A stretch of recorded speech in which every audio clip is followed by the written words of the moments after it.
Insanity is an ancient affliction, perhaps as old as humanity itself. For much of history, the only thing as painful as the madness was the way mankind tried to deal with it. We've tried to lock it away, cut it out, shock it, or burn it out, but the nightmare refuses to disappear. Madness has always been with us. In ancient cultures, insanity was believed to be the result of a physical affliction, an imbalance of the four body fluids. The brain was the organ of the mind and susceptible to disease. But it wasn't until the Middle Ages that madness was proclaimed a sign of the devil, a punishment by God. Between 1460 and 1680, tens of thousands of mentally ill, mostly women, were burned at the stake as witches or heretics. Inhumane treatment persisted throughout the Renaissance. Victims of mental illness were cast into asylums and prisons, shackled and chained and left to rot in their own waste. By the 19th century, madness had become a subject for science. Still, new techniques for study, confinement, and suppression of lunacy were little more humane and no more productive than what had come before.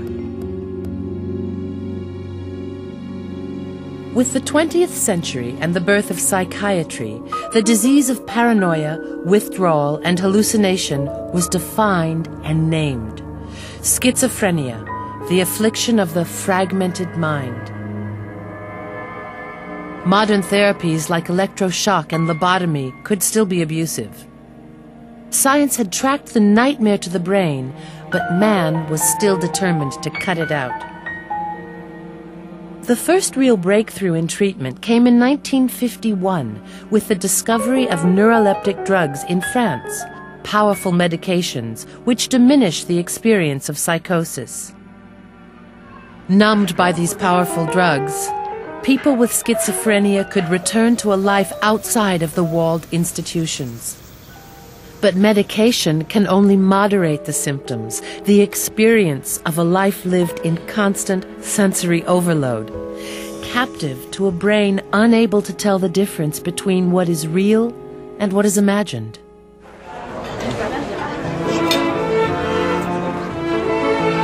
Imagine a world where a busy restaurant feels like the front lines of a battlefield, where every sound, every voice, every note of music were all firing at you at the same volume.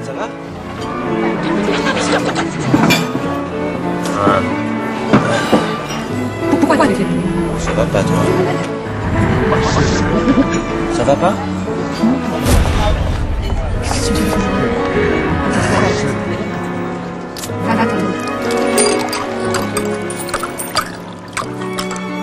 Imagine that in every glance you felt people were reading your mind, injecting thoughts into your head. That all of those imagined voices inside of your head are screaming at once in a language you don't understand. Excusez-moi, monsieur, vous désirez un apéritif? Imagine living trapped in a world with no boundaries between self and other. No border between your own thoughts and the thoughts of others.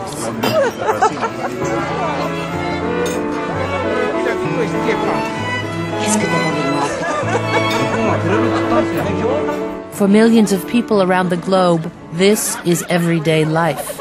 Life in the world of schizophrenia. Now, if you and I were at a cocktail party or at a train station where there were a lot of people and many conversations going on at one time, we would be able to focus in on a single conversation by blocking out all of the other noise and conversations around us. Dr. Francine Benes is a world-renowned scientist searching for links between brain chemistry and schizophrenic behavior. When a schizophrenic is in a crowded room with a lot of conversations occurring around them, they hear all of the conversations with equal emphasis.